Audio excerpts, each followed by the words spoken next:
ते अधिकारी कोण होते? तुम्ही म्हणालात की माझ्यासमोर वाल्मिक कराडनं तिघांना मारलं म्हणे. तर त्याची पूर्ण 32 मिनिटाची व्हिडिओ रेकॉर्डिंग आहे ती मी कोर्टामध्ये रीट दाखल करणार आहे याचिका. त्या मारेकऱ्यांनी मांसाचा तुकडा 2-3 दिवसात खिसात घेऊन फिरत होते त्यांच्या पॉकेटमध्ये. एक तर स्वतःला गोळी झाड कर किंवा शिक्षण संस्था आम्हाला देऊन टाक. वाल्मिक कराड पुढे लोकांनी स्वतःला केल्यात, गोळ्या झाडून घेतल्यात व्हिडिओ कॉलवर. आणि का आता अंबाजोगाईमध्ये माझ्या आईची हत्या करायची होती वाल्मिक कराडला. एका प्रकारे ती पुष्पा आहे, पुष्पा द रायझिंग. मुंडे होते की वाल्मिक कराड होते नेमके तिथे? वाल्मिक कराडचे आणि त्या महिलेचे संबंध आहे. ते नासक्याला नासकाच आंबा मिळतो. एवढंच नाही तर मी जिम्मेदारीने सांगतो, महादेव मुंडेची तुम्ही पीएम रिपोर्ट पहा. त्यांच्या पोस्टमॉर्टम रिपोर्ट मध्ये असं सरकारी अधिकाऱ्यांनी लिहिलेलं आहे की महादेव मुंडे यांच्या गर्दन मानेवर वार झालेले आहेत हे सर्व. बीड. दुर्दैवाने याच बीडचा बिहार झालाय असं म्हणावं लागतंय. कारण गेल्या अनेक महिन्यांपासून ज्या पद्धतीने बीडच्या गुन्हेगारीचं भयान वास्तव समोर येत आहे, त्यावरून बिहार ही उपमा सुद्धा कमी पडायला लागली की काय असं वाटतंय. जे बीड शांततेसाठी ओळखलं जायचं, तिथे आज शेकडो खून, शेकडो अत्याचार, शेकडो मारामारीच्या घटना घडत आहेत. एक झाला की एक असे कितीतरी आका इथं तयार होताना दिसतात. आधी वाल्मिक कराड, त्यानंतर तो खोक्या भाई, मग कोचिंग क्लासच्या नावाखाली कोवळ्या मुलींच्या अंगाला हात घालणारा तो विजय पवार. असे एक ना अनेक काका इथं उदयाला येऊ पाहत आहेत. यातला एक काका म्हणजे वाल्मिक कराड, सध्या कारागृहात आहे. मस्याजोगचे सरपंच संतोष देशमुख यांच्या हत्येच्या प्रकरणात त्याच्याकडे मुख्य सूत्रधार म्हणून पाहिले जातं. त्याच्यासोबत त्याची अख्खी टोळीच सध्या तुरुंगात आहे.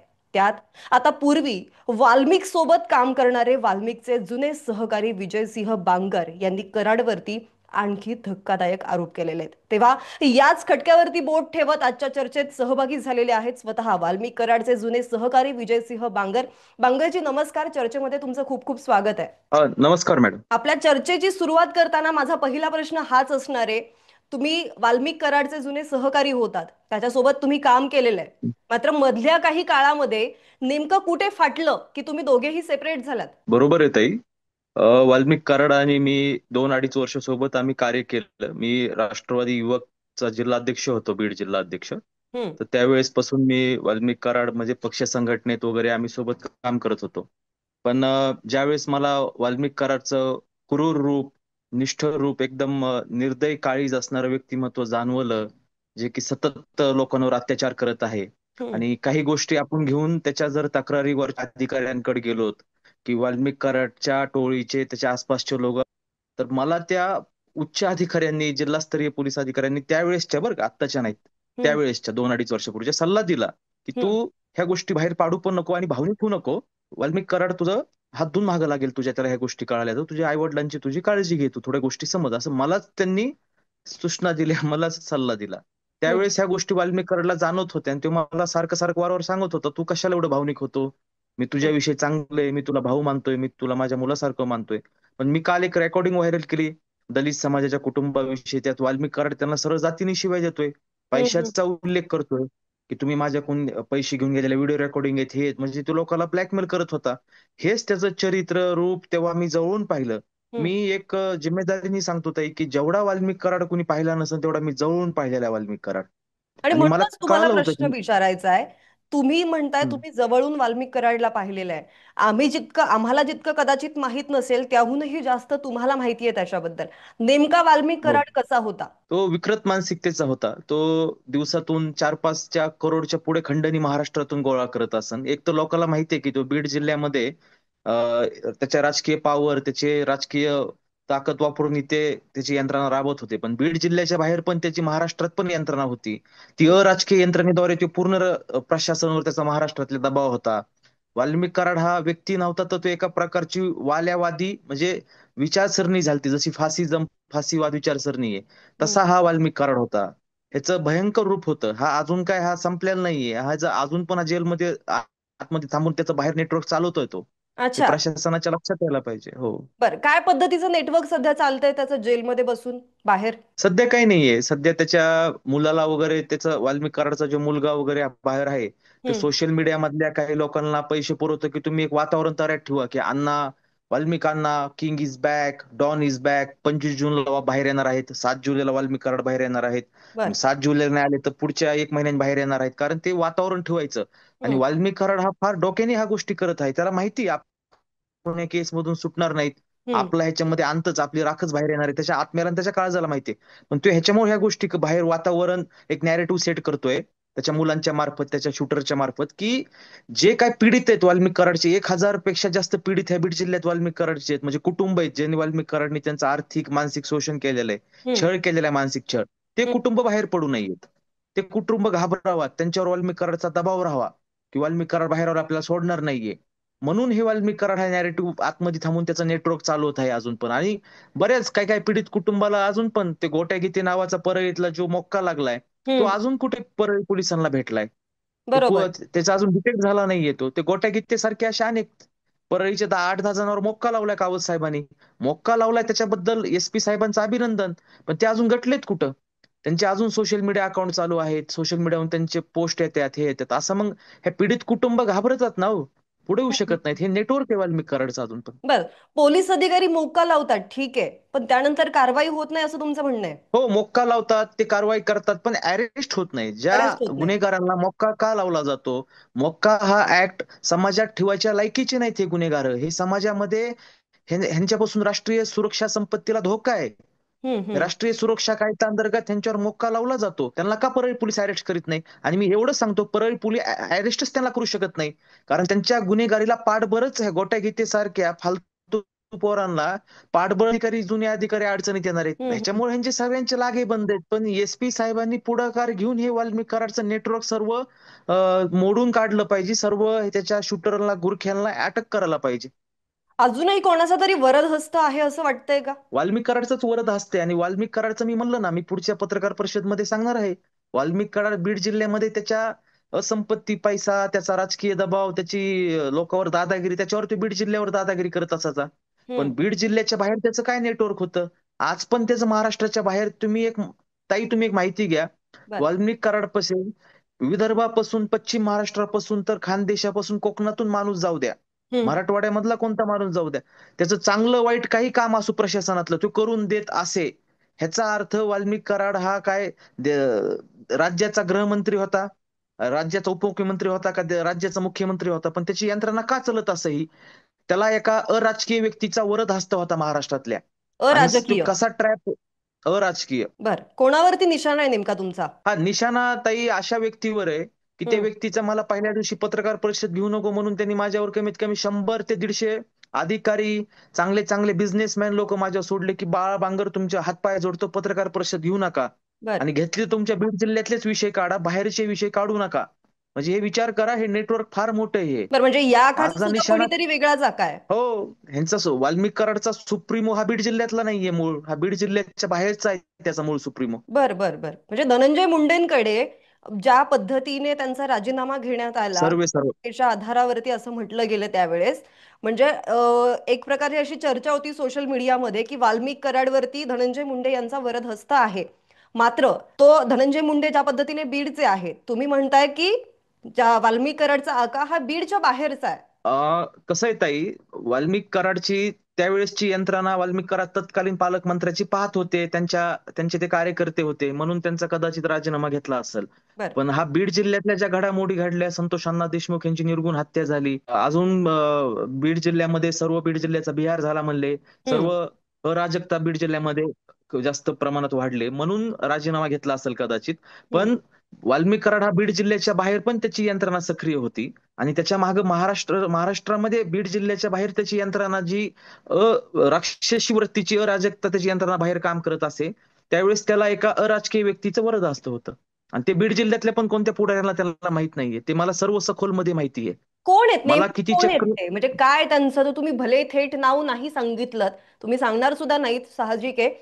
पण एक साधारण त्यांचं विश्लेषण करू शकाल तर बरं होईल, कारण हे बघताय तुम्ही दिवसेंदिवस बीड जिल्ह्यातील गुन्हेगारी वाढत चाललेली आहे. बीड जिल्ह्याच्या गुन्हेगारीचा आणि बीड जिल्ह्यामध्ये वाढलेली अराजकता, ह्याच्याशी त्या बाहेरच्या अराजकीय सुप्रीमोचा डायरेक्ट हात वाल्मिक कराडचा बीड जिल्ह्यात नव्हता. पण बीड जिल्ह्याच्या बाहेर जी वाल्मिक कराडची यंत्रणा चालत असे, हा एक होतं की आयुक्त पण वाल्मिक कराडचे काही काही ऐकत असेत. आयुक्तांना ऐकलं तर त्याच्या वरचे मंत्र्यांचे ओएसडी ऐकत असे. ते ना इलाजाने वाल्मिक कराडचं त्यांना मजबुरीने ऐकावं लागत होतं, कारण वाल्मिक कराडला त्या बाहेरची जी सुप्रीमो वरदहस्त होतं, त्याचा वाल्मिक कराडच्या डोक्यावर हात नव्हता, तर त्यांचा म्हणजे हातात हात घेऊन हा सर्व कारभार चालत असे. कोण आहे पण तो सुप्रीमो कोण आहे? त्या सुप्रीमोचा मी आता उल्लेख काहीच करणार नाहीये ताई, कारण मला माहिती मी लढाईची लढत आहे ते किती भयंकर प्रकारे आणि किती मोठ्या शक्तीशी मी आता लढणार आहे. काही पडद्या मागं नाही तर काही जमिनीत दडलेल्या अशा शक्ती असतात. आणि त्या मी नक्कीच येत्या 10-15 दिवसामध्ये त्या व्यक्तीचा पूर्ण उल्लेख करून सर्व व्यवस्थित प्रकारे सविस्तरपणे सांगणार आहे. बर, महाराष्ट्रातीलच आहे? हो, महाराष्ट्रातीलच आहे. आसपासच्या जिल्ह्यातील? नाही, आसपासच्या जिल्ह्यातील नाहीये. बर, ठीक आहे. काय प्रकारचं नेटवर्क वाल्मिक कराड बीड जिल्ह्याच्या बाहेर राबवतोय म्हटलं तरी चालेल का? आता पण सुरू आहे का? थोडक्यात सांगतो मी ताई. ठीक आहे. जर उदाहरण देतोय मी, एक्झाम्पल, हे सत्यता नाहीये, उदाहरण सांगतोय तुम्हाला की बारामतीचा तहसीलदार आहे उदाहरण. ते अजितदादा उपमुख्यमंत्री आहेत, त्यांचं ऐकणार नाहीत अजितदादा पवार, पण ते वाल्मिक कराडचं ऐकणार. आणि जर बारामतीच्या तहसीलदारने त्याचं ऐकलं नाही तर तो जिल्हाधिकाऱ्याला सांगणार वाल्मिक कराड. तर आयुक्तांच्या कुटुंबातल्याला कुणाला तरी ट्रॅपमध्ये घेणार, त्याचं जे बाहेरचं नेटवर्क आहे ते ट्रॅपमध्ये घेणार. ताई तुम्ही व्यवस्थित आहे का, ट्रॅपमध्ये घेणार आणि त्या आयुक्ताकडून खालच्या विभागातले, जिल्ह्यातले, तालुक्यातले कामं करून घेणार. ही त्याची अच्छा. यंत्रणा असे काम करत होते. नाही, वाल्मिक कराड हा बीड जिल्ह्यात जेवढे त्याचे मूळ खोल होते तेवढेच पण बाहेर त्याच्या 10 पट महाराष्ट्राच्या बाहेर, म्हणजे बीड जिल्ह्याच्या बाहेर त्याची यंत्रणा सक्रिय आहे. ठीक आहे. मांगरजी, तुम्ही म्हणालात की त्याने वाल्मिक कराडने जो धनंजय मुंडेंचा पीए आहे त्याला सुद्धा मारायचं होतं त्याला? हो, नक्कीच. ते प्रशांत जोशी साहेबांना तुम्ही विचारू शकतात. आणि धनंजय मुंडे साहेबांच्या जे निकटवर्य होती, त्यांची जी टीम होती सर्व, त्यांचं व्यवस्थापन पाहणारी, आता साहजिक आहे हर एका मंत्र्याची, आमदाराचे व्यवस्थापन पाहणारी टीम होती. त्या टीमचे मुख्य प्रशांत जोशी सर आहेत. धनंजय मुंडे साहेबांचे शिवसहाय्यक आहेत. तर धनंजय मुंडे साहेबांचे शिवसहाय्यक प्रशांत जोशी, ज्यावेळेस धनंजय मुंडे साहेबांनी आज 2 वर्षापूर्वी मंत्रिपदाची शपथ घेतली, ते धनंजय मुंडे साहेबांचे फोटो घेत होते. त्यावेळेस धनंजय मुंडे साहेबांचे सत्कार करायला लोक येत होते, घरगुती नातेवाईक सत्कार करायला येत होते. त्यावेळेस फोटो घेत असताना प्रशांत जोशी कोण न कळतपणे चुकून वाल्मिक कराडचे फोन उचलण्यात नाही आले. मग बर. प्रशांत जोशी साहेबाने माझे फोन नाही उचलले, म्हणजे कुणाचे, वाल्मिक कराडचे. इगो हर्ट झाले. आणि वाल्मिक कराडचा इगो हर्ट झाला, मग त्याला प्रशांत जोशी ही व्यक्ती पहिल्यापासून मान्य नव्हती. कारण प्रशांत जोशी व्यवस्थापन मध्ये चांगलं काम करणार होती. धनंजय मुंडे व त्यांच्या टीमला एक दिशा मार्ग चांगला सांगणारी टीम होती. वाल्मिक कराडला चांगले लोक जमत नसायचे. म्हणून त्या प्रशांत जोशीच्या माग तो हात धुवून मागं लागला. पण त्याला त्यांनी धनंजय मुंडे साहेबापाशी अशी वेळ पण, म्हणजे काय म्हणतात त्याला, खंत व्यक्त केली, नाही तर फार कंडिशन ठेवली की प्रशांत जोशीला तुम्ही काढून टाका, तुमच्या सोबत ठेवू नका. पण हम्म, हम्म. धनंजय मुंडे साहेबांनी त्याचं जुगारलं नाही किंवा ऐकलं नाही. त्याला समजून सांगितलं आपल्याला सगळ्या सोबत राहून काम करावं लागेल. आणि प्रशांत जोशी साहेबाला पण कुठे ना कुठे थोडी चाहूल कल्पना लागली होती की वाल्मिक कराड आपल्या वाईटावर आहे, अं, आपलं काय वाटोळं करू शकतोय. मला प्रशांत जोशी साहेबाने मुंबईमध्ये सहज आमची भेट झाली. साहजिक आहे, मी पण धनंजय मुंडे साहेबाचा त्यावेळेस कार्यकर्ता होतो. तर भेट झाल्यावर मला त्यांनी सांगितलं की बाळासाहेब, तुम्ही, बाळा बांगर, तुम्ही वाल्मिक कराडच्या जवळ आहात, तर वाल्मिक अण्णाला समजून सांगा, आपल्याला संघटनेसाठी, पक्षासाठी, आपल्या नेत्यासाठी काम करायचंय. माझं असं काय चुकलं जे तुम्ही माझ्यावर एवढे रोष धरून बसलात, हे केलात. म्हणजे याचा अर्थ प्रशांत जोशी साहेबाला माहित होतं आणि धनंजय मुंडे साहेबाच्या सर्व टीमला माहित होतं की वाल्मिक कराड हा प्रशांत जोशीचा काटा काढणार आहे म्हणून. पण मी वाल्मिक कराडला फार अत्यंत समजून सांगितलं की असं करणं चुकीचं आहे.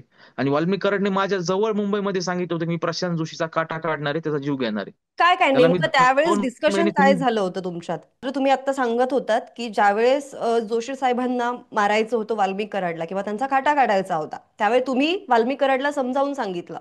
ते डिस्कशन नेमकं काय होतं आणि वाल्मिक कराडचं त्यावरती रिॲक्शन कशी होती? ते वाल्मिक कराडला प्रशांत जोशी सरांच्या तो हात धुवूनच मागा लागला होता. त्याला प्रशांत जोशी सर हे धनंजय मुंडेंच्या टीम मध्ये मान्य नव्हते.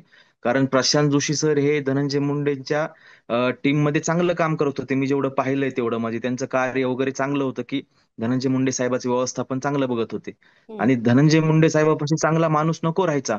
आता हम्म. धनंजय मुंडे साहेब प्रशांत जोशीचं बऱ्यापैकी ऐकायचे, कारण प्रशांत जोशी थोडा वैचारिक आणि शिवसहाय्यक माणूस होता. बर. त्याचा राग धरून, मनामध्ये त्याचा राग धरून, आणि पहिलाच त्याच्या मनामध्ये कपट असणार आहे. कारण परळीचं पहिलं जे ऑफिस होतं तिथं वाल्मिक कराड बसायचा, जगमित्र कार्यालय, तिथं आधी प्रशांत जोशी सर असायचे बर. 2019-20 पर्यंत. बर. मग त्याच्यानंतर तिथे वाल्मिक कराड आला 19-20 नंतर प्रशांत जोशीला हटवून. आणि प्रशांत जोशी सर विषयी त्यांनी फार, त्याला कारण पाहिजे होतं काहीतरी भांडणं करायला, राग करण्यासाठी. त्याला ते कारण भेटलं, माझे फोन नाही उचलले, हे नाही झालं, फोन हम्म. गेला प्रशांत जोशी लागून. आणि मी सांगितलं, मग प्रशांत जोशीने माझ्यापाशी सांगितलं की बाळा बांगर, तुम्ही वाल्मिक अण्णाला समजून सांगा, एवढ्या छोट्या विषयामध्ये माझं काय काय चुकलंय, आपण सगळं धनंजय मुंडे साहेबांसाठी काम करतो. मी वाल्मिक कराडला सांगितलं एकांतामध्ये, अरे प्रशांत जोशी सर आपलेच आहेत, हम्म. झाला असेल त्यांच्याकडून, विषय सोडून द्या, ते खेद व्यक्त करतात, मी त्यांच्या वतीने असं बोलतो, असं सांगितलं. वाल्मिक म्हणला, नाही नाही, तुला माहित नाही, धनंजय मुंडे साहेबापाशी तेवढाच माणूस राहिलेला आहे आता, की जो मला तिथून हटवायचा आहे. म्हणजे त्याला धनंजय मुंडे साहेबापाशी पण स्वतःची सर्व टीम तयार करून ठेवायची होती. बर. आणि प्रशांत जोशी सरला म्हणलं तू काय करणार, त्याचं खूप मोठं त्यांनी त्यांना पर काटा काढायचा म्हणजे पर जीवानीच काटा काढायचं वाल्मिक कराडने ठरवलं होतं. त्याला मी समजलो, भांडलो त्या विषयावर, म्हणलं चुकीचं आहे हे. तुमचा एक तुम्ही मला मित्र भाऊ म्हणतात म्हणून तुम्हाला सांगतो, ह्या गोष्टी फार चुकीच्या आहेत म्हटलं. ह्याचा कुठं ना कुठं बॉम्बस्फोट होईल पुढे चलून, म्हणजे समाजामध्ये मेसेज चुकीचा जाईल, आपल्याजवळ लोक यायचं नाहीत म्हणलं. म्हणजे मागच्या नाही साधारण किती हे वर्षांपासून वाल्मिक कराडचे हे सगळे धंदे सुरू होते तिथे? नाही, मी तर ताई मी वाल्मिक कराडच्या 2020-21 पासून थोडंफार संपर्कात आलो, कारण मी कोविडच्या काळात काम करत असायचो. मी समाज कार्य करत असताना त्यावेळेस कधी मला काही इंजेक्शनची अडचण आली तर माझे तत्कालीन नेते, तत्कालीन आमदार होते आमच्या मतदारसंघाचे बाळासाहेब आजबे, हम्म. त्यांचा मी कार्यकर्ता होतो पहिलं. आणि त्याच्यानंतर माझे जिल्ह्याचे आमचे नेते धनंजय मुंडे साहेब होते, ते पालकमंत्री होते. मला आणि त्यावेळेस काही अडचण आली तर मग वाल्मिक कराडला संपर्क करावा लागत असायचा. तर मी वाल्मिक कराडला संपर्क केल्यावर मला ते आरोग्य विभागामध्ये काय अडचण आली तर आम्ही त्यांना कॉल करायचो. मग त्यावेळेस आमचा थोडा थोडा थोडा संपर्क होत गेला. हा संपर्क झाल्यानंतर आम्ही बऱ्यापैकी त्यांच्या संपर्कामध्ये आलोत. पण त्याच्यानंतर वाल्मिक कराडचे हळूहळू त्यांनी धनंजय मुंडे साहेबाची पूर्ण यंत्रणा हातात घेतली.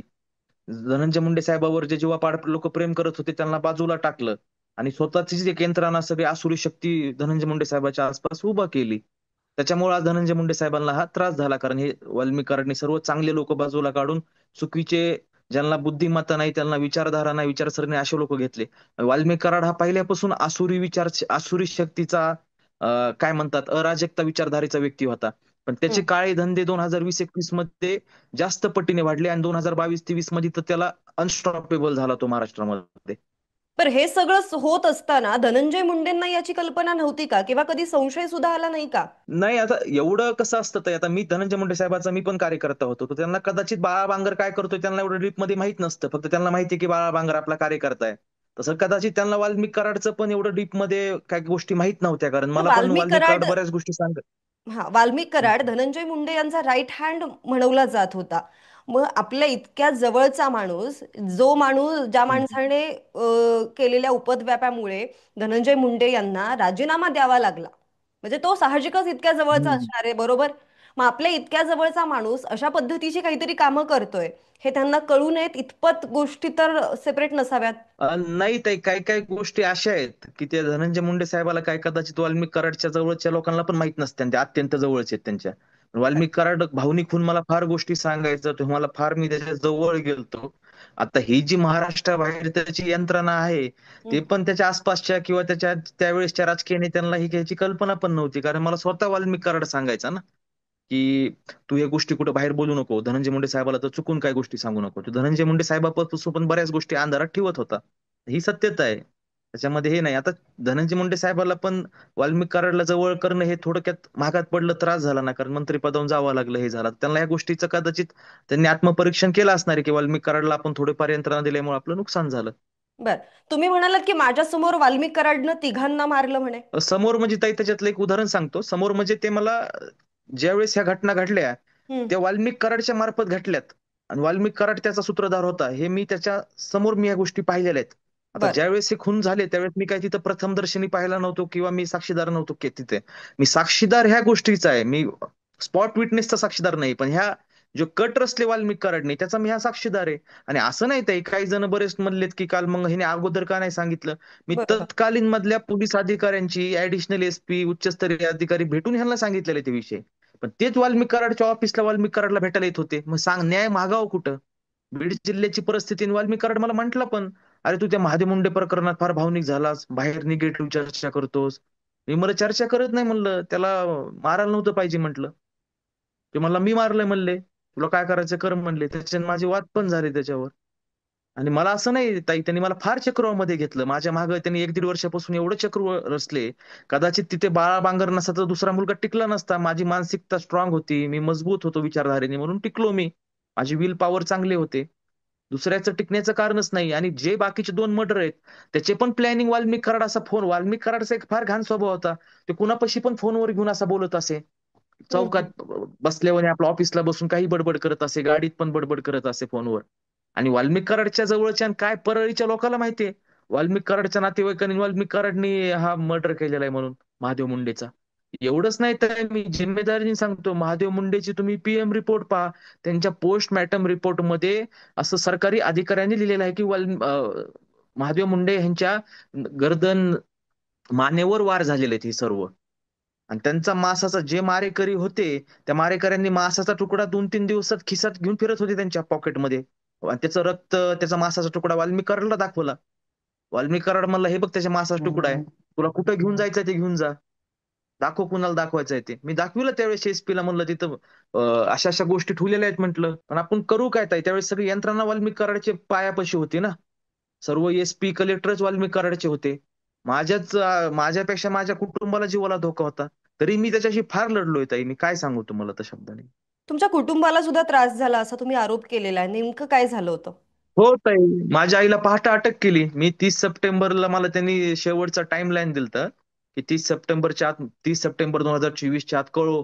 तू माझ्यासोबत, त्यांनी मला आठ ठेवली होती, एक तर तू माझ्यासोबत राहा, हं, मला तुझी गरज आहे, तुझ्यापाशी बऱ्याच गोष्टी आहेत, जेणेकरून माझा फायदा होतो. गोष्टी आहेत म्हणजे हेच इलेक्शन कॅम्पेन असते थोडक्यात, किंवा हं, एक कॅम्पेन असते संघटनेचं वगैरे त्याचं, ते तू चांगलं करतोस, तुला मी मित्र म्हणतोय, मला तुझी आवश्यकता आहे, नाहीतर दुसरं तुझ्या शिक्षण संस्था मला दे, नाहीतर मग तिसरं मी केस करेल, आणि चौथं तुला तिन्ही मान्य नसत्यानं तर स्वतःला गोळी झाड म्हणून. हं, हे मला हं. स्वतः सांगितलं होतं. मी 2 ऑक्टोबरला गांधी जयंती दिवशी पत्रकार परिषद घेणार होतो. 2 ऑक्टोबरच्या आणि 10 ऑक्टोबरच्या मध्ये माझी पत्रकार परिषद ठरली होती. बरं. त्यांनी 9 ऑक्टोबरला माझ्या आईला पहाटे 4 वाजता अटक केलं. अटक करणारे अधिकारी पण माहिती आहेत कोण आहेत.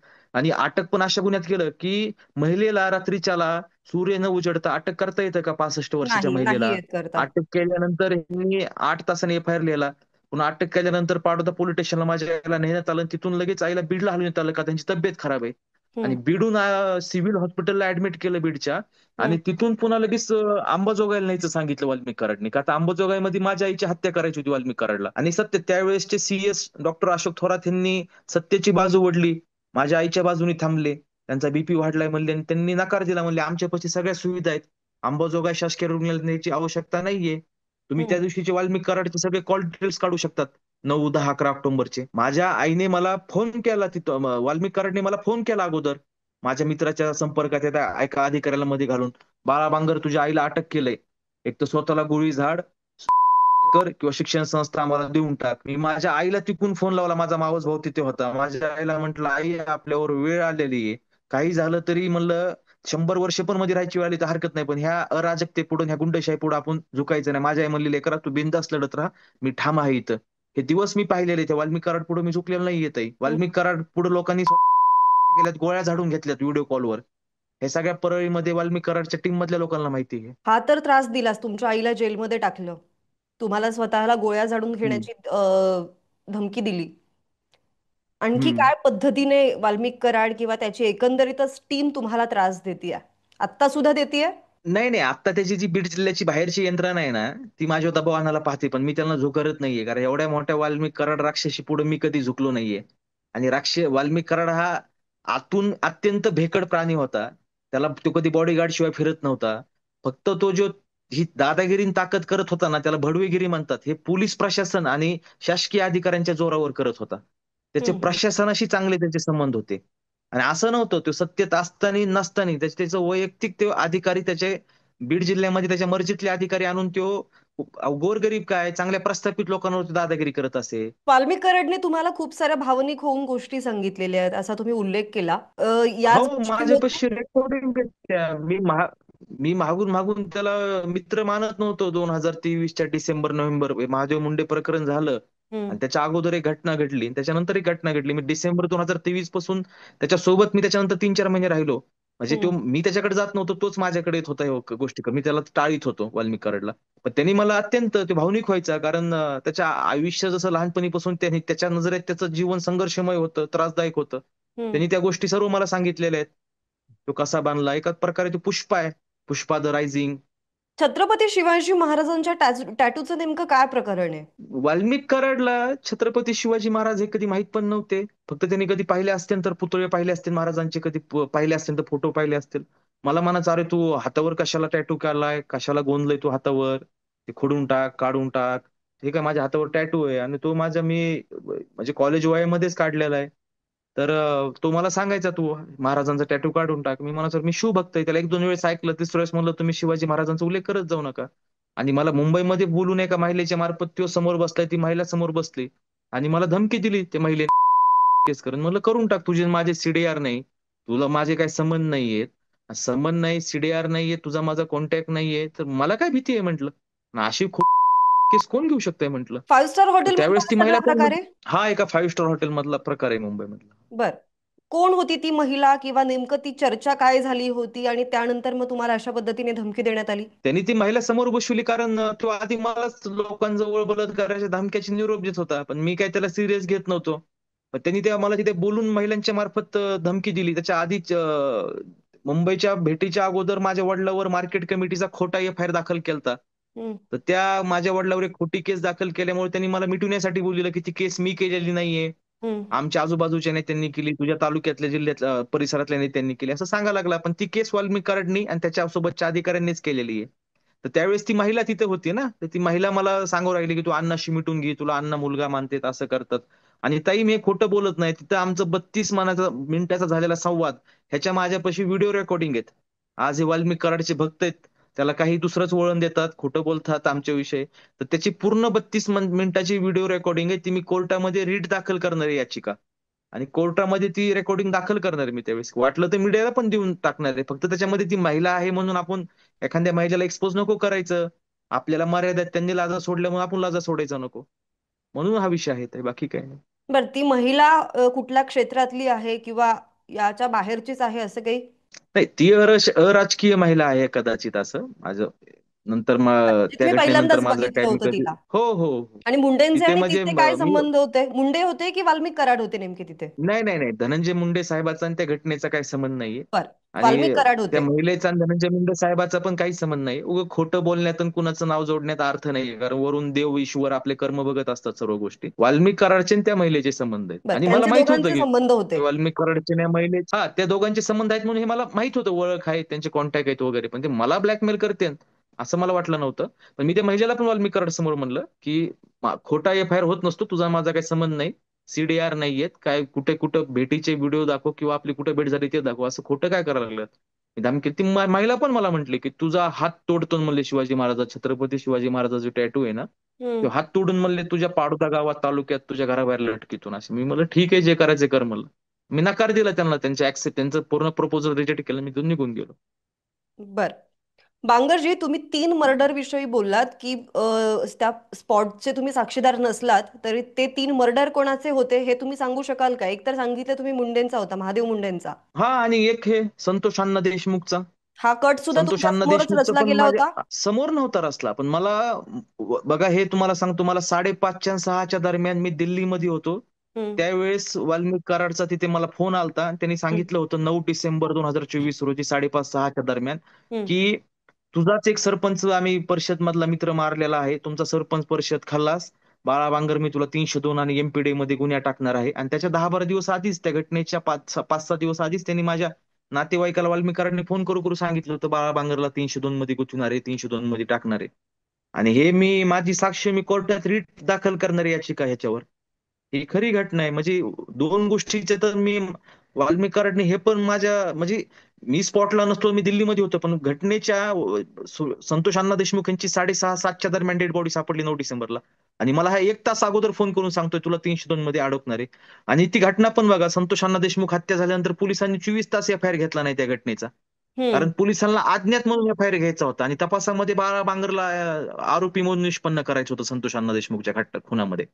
हे जे पोलीस अधिकारी आहेत ना केसच्या, त्यांना पण हे सर्व घटना माहिती आहे. त्याच्यात बाळा बांगरला वाल्मिक करायला अडकवायचे म्हणून ते तयारीत पण होते मला पोलीस अडकविण्यासाठी. कोण तत्कालीन होते ते केस अधिकारी? पोलीस अधिकारी. ते अधिकारी कोण होते?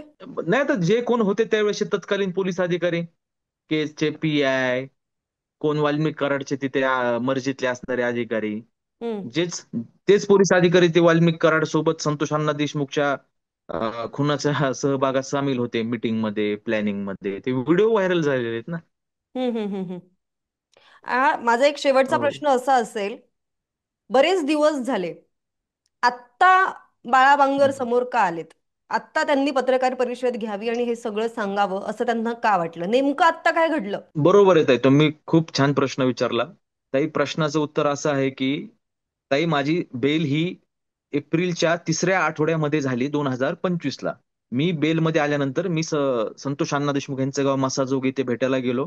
तिथे मी संतोष अण्णा देशमुख यांचं त्यांची आठवण म्हणून एक आपल्या शाळेला माध्यमिक शाळेला नाव द्यायचा निर्णय घेतला. त्याच्यानंतर ताई हे जे काय माझ्यापाशी पुरावे होते हे हं, मी बाहेर राज्यामध्ये ठेवले होते. ती काय माझ्यापाशी रेकॉर्डिंग होती असे अनेक पुरावे आहेत की वाल्मिक कराडला माझ्यापासून पाहिजे होते. बरं. माझ्यापाशी फार पुरावे आहेत वाल्मिक कराडच्या विरोधात. ते पुरावे मला समोर आणण्यासाठी 1.5 ते 2.5 महिन्याचा कालावधी लागला. कारण मला जर पत्रकार परिषद घ्यायची तर पत्रकार परिषदेमध्ये मी जे काय वाल्मिक कराडवर आरोप करीन किंवा मी जे काय सत्य घटना बाहेर आणणारे जे वाल्मिक कराड वागलेला आहे माझ्यासोबत, आता मुंबईमध्ये मिटिंग केली, दलित समाजाच्या युवकाला शिवीगाळ केली, तर ह्याचे पुरावे माझ्यापाशी पाहिजे होते.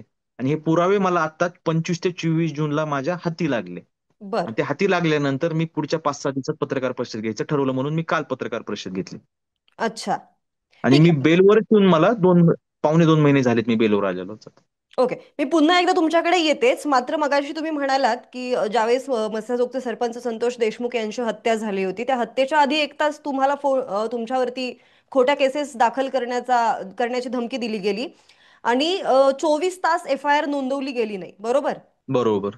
बर. त्या प्रकरणामध्ये वाल्मिक कराडने फोन करून नेमकं काय सांगितलं होतं? देशमुखांची हत्या होणार तेच हे ना ताई, तुम्हाला आधीच कारण माहित होतं का? हो, त्यांनी मसाजोगचे सरपंच, तुमची सरपंच परिषदले मित्र म्हणले, मसाजोगचे सरपंच ह्यांच्या हत्येमध्ये तुला अडकितोय म्हणले बाळा बांगर, तुला एमपीडी मध्ये टाकणार आहे, तुझा खेळ खाल्लाच झाला. आणि मी म्हणलं ठीक आहे, मी म्हणलं तुला जे करायचं कर म्हणलं आणि काय हरकत नाही. पण मला माहित नव्हतं, मी म्हणलं हा, कारण त्याच्या आधी त्यांनी माझ्यावर कुटुंबावर 300-703 क्रिमिनल गुन्हे दाखल केले ना. माझ्या आईने मी गोळीबार केला आहे. आता माझ्या आईला हाताने, माझी आई दिव्यांग आहे, अपंग आहे, तिला हाताची 2 बोटं नाही डाव्या हाताची, आणि ती कशी गोळीबार करणार आहे? असे माझ्यावर खोट्या त्यांनी 3 क्रिमिनल केस, सहकार मधल्या 3 केस माझ्या कुटुंबावर टाकल्या होत्या. आणि त्या दिवशी त्यांनी मला संभाषणात सरळ सांगितलं की तुला मी 302 मध्ये अडकणार आहे मसाजोगच्या सरपंचाच्या. ते मला त्याने 1 तास अगोदर सांगितलं आणि मी ह्याची साक्ष पण देणार आहे पोलिसांपाशी जाऊन. हे जे सत्य आहे ताई, एवढा मोठा गंभीर प्रकरण, संतोष अण्णा देशमुख यांची हत्या झाली, त्या प्रकरणामध्ये मी असं खोटं काही पण कसं बोलल? संतोष अण्णा देशमुख 9 डिसेंबरला हत्या झाली, त्याच्या काही दिवसा 2-3 दिवसापूर्वी त्यांनी माझे सर्व नातेवाईकला फोन लावून बोलून घेतलं होतं. हम्म, हम्म, हम्म. बाळा बांगरला सांग माझ्याशी मिटून घे जे काय ते, मी नाही तर बाळा बांगरला 302 मर्डर केसमध्ये अडकेल. हे सगळ्या पाडद्याला माहिती आहे, आमच्या नातेवाईकाला माहिती आहे, वाल्मिक कराडच्या जवळच्या लोकांना माहिती आहे, हे सत्यच आहे. ज्यावेळेस मी तिथं ताई दिल्लीमध्ये होतो, मला ते वाल्मिक कराडचा फोन आला आणि त्यांनी मला सांगितलं की मी तुला हे संतोष अण्णा देशमुख यांच्या म्हणजे मसाजोगचे सरपंच, म्हणजे आता संतोष अण्णा देशमुखचा त्यांनी उल्लेख नाही केला, पण मसाजोगचे सरपंच, तुमचे सरपंच परिषद मधले मित्र म्हणले. आणि हम्म, बोलताना युवराज नेते असं बोलला, हम्म. टोमणे मारले मला आणि म्हणलं त्याच्यामध्ये तुला अडकणार आहे. आणि ते सत्यता आहे. माझ्या सर्व नातेवाईकाला वगैरे त्यांनी आधी 3-4 दिवसापूर्वी बोलून घेतलं होतं परळीमध्ये आणि धमकी दिली होती की मी बाळाला 302 मध्ये अडकणार आहे म्हणून. हम्म, आणि सगळ्यांना तो 1 महिना, त्याच्या 1 महिना आधीच वाल्मिक कराडने आमच्यावर 3 क्रिमिनल केस, 3-4 खोट्या, 5-6 खोट्या केस आमच्या कुटुंबावर टाकल्या होत्या. हम्म. आणि हे सत्यता आहे, हे सर्वांना माहित आहे, त्या अधिकाऱ्यांना पण माहिती आहे जे केसला तत्कालीन होते. याच्यामध्ये FIR घ्यायचा नाही असं वाल्मिक कराडने सांगितलं होतं आणि त्याच्या तपासामध्ये ह्या संतोष अण्णा देशमुखाच्या खुनाच्या तपासामध्ये बाळा बांगरला आरोपी करायचा. आता एक नवीन बातमी आली आहे. वाल्मिक कराडचा जुना सहकारी आहे, त्याने हम्म. एका अपंग मुलीवरती अत्याचार केलेला आहे काल. मला पण ती बातमी ताई तुमच्याकडूनच आता कळालेली आहे, मला माहित नाहीये. पण वाल्मिक कराडच्या सोबतचे जे लोक होते त्यांचे वाल्मिक कराडचे विचार का जुळत होते? कारण वाल्मिक कराड पण विकृत मानसिकतेचा होता, हम्म. अराजकता मानसिकतेचा होता, फाशीवाद विचारसरणीचा होता. तसे त्याच्या सोबतचे पण लोक तसेच होते. नासक्याला नासकाच आंबा मिळतो. नक्कीच जे काय वाल्मिक कराडच्या जुन्या सहकार्यावर आरोप झाले, त्यांनी एका अपंग काय दिव्यांग महिलेवर अत्याचार केले, ते नक्की सत्यता असणार आहे. वाल्मिक कराडला पण असेच वाह्यात मोकार लोक आवडत होते, त्याच्यासोबत तसेच लोक असायचे. म्हणजे आता वाल्मिक कराड जरी आतमध्ये असला तरी त्याची अख्खी टोळी बाहेर कार्यरत आहे. हो, कार्यरत आहे. त्यांच्यावर नावाला मोक्का पडलाय त्याच्या टोळीवर. हम्म. त्याची काय अशी काय राजकीय टोळी नव्हती, ती अराजकीय टोळी होती. त्याचे कोणत्याही पक्षामध्ये त्याचे शूटर होते. शूटर म्हणजे त्याचे कार्यकर्ते, त्याच्यासाठी काम करणारे ते शूटर, अशी आत्ताचा जो ते आहे त्यांच्यावर नानासाहेब चौरे याचं नाव आहे, याच्याबद्दल काय माहिती तुम्हाला? नाही, ह्याच्याबद्दल काही माहिती नाही मला. हा वाल्मिक कराडचा त्या टोळीमधला आहे. त्याचं गाव वगैरे मला माहित नाही, तो कुठलचा वगैरे काही आहे. कारण वाल्मिक कराडचं ज्यावेळेस माझा जास्त संपर्क होता त्यावेळेस मी जिल्हा अध्यक्ष होतो ना. हम्म, हम्म, तर वाल्मिक कराडच्या माझ्या भेटी बीडमध्ये जास्त व्हायच्या, मुंबईत जास्त व्हायच्या, संभाजीनगरमध्ये जास्त व्हायच्या, बाहेर वगैरे इकडे. बर. पुन्हा परळीमध्ये क्वचित कधीतरी 7-8 दिवसाला एक चक्कर व्हायची, पण त्यावेळेस ऑफिशियल कामानिमित्तच व्हायचे. असे काही त्याच्या सोबतचे हे चौरे वगैरे कोण सहकारी त्यावेळेस असते पण त्याच्या टीम मध्येच लोक असते, फोटो पाहिले वगैरे लक्षात येईल असं. हम्म. ठीक आहे. मला शेवटचा प्रश्न असा विचारायचा आहे, हे सगळं करत असताना फार मोठं धाडस लागतं याची कल्पना आहे आम्हाला. तुम्ही हो हो. त्याच्या वाल्मिक कराड विरुद्धचे पुरावे गोळा केलेले आहेत, ते तुम्ही आता सादर करताय हळूहळू. एक प्रेस कॉन्फरन्स झालेली आहे, हम्म. भविष्यात सुद्धा होतीये असं तुम्ही म्हणालात. भीती वाटत नाही का हो. कुठेतरी आपले सुद्धा, जसे देशमुखांचं झालं तसं आपल्यासोबत सुद्धा होईल, अशी हम्म. भीती वाटत नाही का? नाही नाही ताई, भीती वाटायची विषयच नाही. मी चवळीतला मुलगा आहे, आणि माझ्यासारखा चवळीतला मुलगा घाबरला, युवक घाबरला, तर नक्कीच अजून हजारो मुलं, शेकडो मुलं घाबरतात. आणि ताई मी तर म्हणतो उलट, हे जे मी सत्याची अन्यायाच्या विरुद्ध लढाई लढत आहे, ह्याच्यात मला मरण यावा, माझी हत्या व्हावी, मी शहीद व्हावा.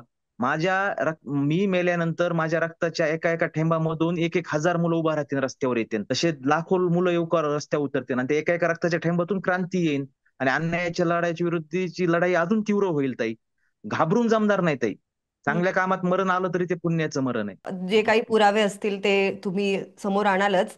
त्यातून आता वाल्मिक कराडचे नक्की. पाय आणखी किती खोलात जात आहेत हे आपण बघूयाच.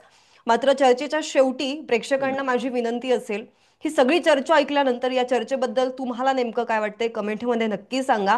आणि बीडमध्ये जी काही गुन्हेगारी प्रवृत्ती वाढत चाललेली आहे त्याची कारणं आता आपण चर्चेतून ऐकलेली आहेच. तिथली पोलीस यंत्रणा असेल, तिथले एकावर एक तयार होत असलेले आका असतील, राजकीय वरदहस्त असेल, या सगळ्या गोष्टी सुद्धा तितक्याच कारणीभूत आहेत. बाकी या सगळ्या घटनेबद्दल तुमचं नेमकं काय मत आहे कमेंटमध्ये नक्की सांगा. आणि बांगरजे चर्चेत सहभागी झाला तुमचे सुद्धा खूप खूप धन्यवाद. आणि तुमचा हा न्यायाचा नक्की. लढा असाच तुम्ही चालू राहू देत. नक्कीच. धन्यवाद. धन्यवाद.